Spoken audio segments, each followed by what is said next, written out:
for African leaders to actually rule the people for the people and not for their personal interests? Well, what we have today in Africa are not leaders. We have the presidents. Presidents are representatives of democracy. And you cannot have structures which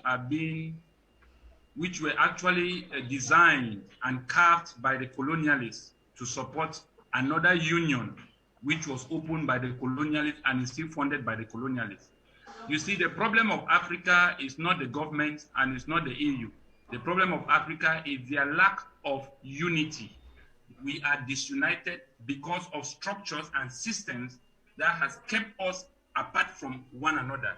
Africa can take care of themselves. Africa is mature. We have come of age in order to do for ourselves what we know is best for us. But because of such systems we have today in Africa prevents the diaspora from even having an identity in Africa, which is a major weakness to our unity or in our unification process. What Africa at this junction should be talking about is our unity and not democracy and not government and not president. What Africa needs, we need leaders who are not democratically elected. As a matter of fact, we have presidents in Africa that are leading democracy and chasing away change. We need leaders who are going to bring development and unity. Development can only come when the people come together. That's the principle of development. Development is going to be a collective effort of all Africans coming together to pursue a common goal which is in the interest of everybody. But this is not what we get today in Africa. So we cannot be talking about the AU because the AU, as a matter of fact, we know how the AU came up and their purpose in Africa. They have been promoting imperialism, colonialism, neo-colonialism in Africa. As a matter of fact, they do not hold the policies and the vision of the OAU. So these are two different organizations that are seeking the interest and protecting the systems of the West in Africa at the detriment of the African people. So when we are talking about all this democratic government, Africa at this junction should be taking the route of Mali.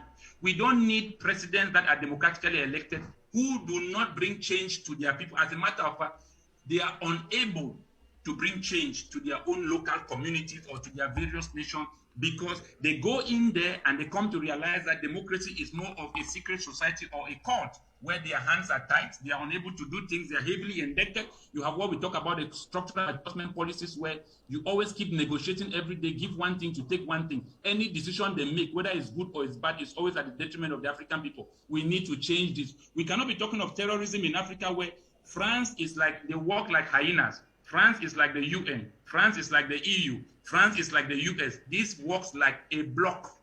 So France represents all these structures I have named, including AU and ECOWAS. France represents all of it. So we are dealing here with a very deadly enemy as far as Africa is concerned. So when we are talking about terrorism in Africa, we should be talking about the presence of the multinationals in Africa. We should be talking about colonial structures in Africa. We should be talking about all these organizations that are working against the African people. We should not be talking about those that are fighting for the sovereignty and they are fighting to get a future in their own country. Those that are rebelling against governments that have made promises and are unable to meet those promises. These are not those that we need to fight.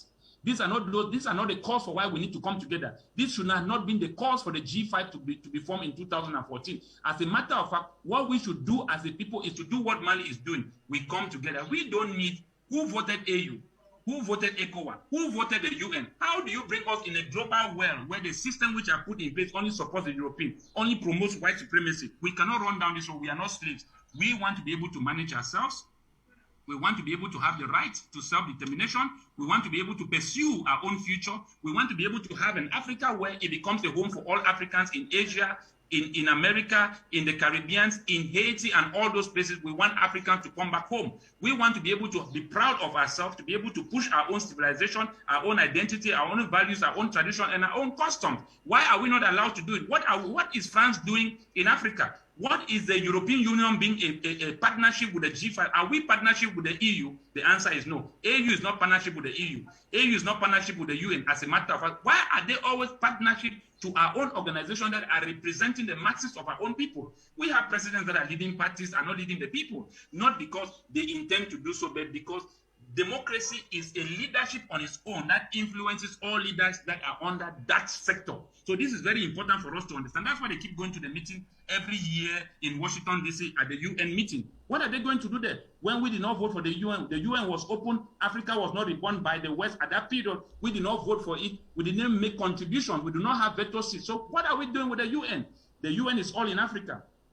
So what we need, to me, I think that my brother, such structures as AU, we must not, when it's not working, it's not working. We can divorce.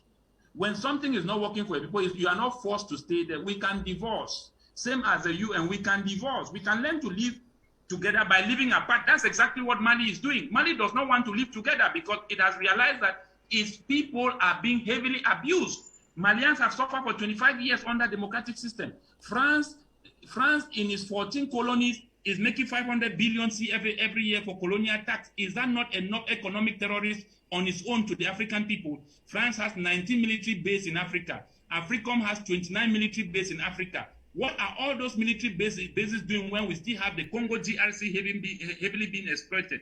Chad, Central Africa, Cameroon, all these countries. America has 600 companies in Ethiopia. They are not paying taxes. Control all the natural resources of Ethiopia by a treaty which was signed 20 years ago, non-renewable. What are we talking about terrorism in Africa? Are we missing the point, or are we not seeing who we should be going against? Let us follow the route of Mali. The West has not been in the interest of Africa. The West does not want to develop Africa. All loans we have ever taken from the IMF World Bank have only underdeveloped us what we talk about crisis development. They build jihadist movement, they build terrorist movement to go and destabilize governments that have taken loan to develop their nation. At the end of the day, they are unable to meet corruption, injustice, and all of those things rate Africa today to nothing. So we need to change these things, Madame Florencia. We need to be able to understand that what we need today in Africa, we need unity. We don't need all these big titles. We don't need all these big names. As a matter of fact, let the European Union wait first. Let the EU and the UN wait first and allow Africa to fix themselves. When we are at that level, we can decide now whether we want to partner with them or not. But at this junction, Africa is under war. We are underdeveloped. We need young armed men and women who are ready to build Africa. We need to be able to start implementing systems that are going to produce new leaders that can build new policies and systems that can allow Africans who are in the diaspora to start coming back to Africa and join the Africans at home in a way that we can build one Africa for all Africans. These are issues we should be discussing at Addis Ababa, at AU, at ECOWAS, and not be talking about democracy. What is democracy? Does not put food to my table in my country. So let us flush away these viruses that are destroying our government, creating us weapons of mass destruction in Africa, leaders, presidents that are always against their people, not because they hate their people, but because it's a system that only seeks the interest of the minority at the detriment of the majority. We are talking here of coups in Africa. Democracy has promoted the highest coups in Africa, where we have seen presidents that have come from political parties of 3 million people as the majority to lead a population of 40 million. Is that not a coup? How do you come as a leader from a 3 million group people to lead a people of 46 million who did not vote you? How do you want to lead a people you do not have connection with? We don't want this kind of leader. We want a leader where if a country has a population of 4 million, 20 million people, 19 million people should stand and lead behind one man. All right. This is what Mali is doing today. They are asking Mali to go back to a transitional government. They are asking Mali to go back to a civilian government. They are asking Mali to go back to a pilot box. Is it a witchcraft? Thank you. Masses so are standing behind one man. They say, no, you must find that president in a ballot box. Has it become now an oracle? We need to change all of these systems. Thank you very much. Okay, thank you so much, Mr. Ibako. We have a few more minutes to be together. And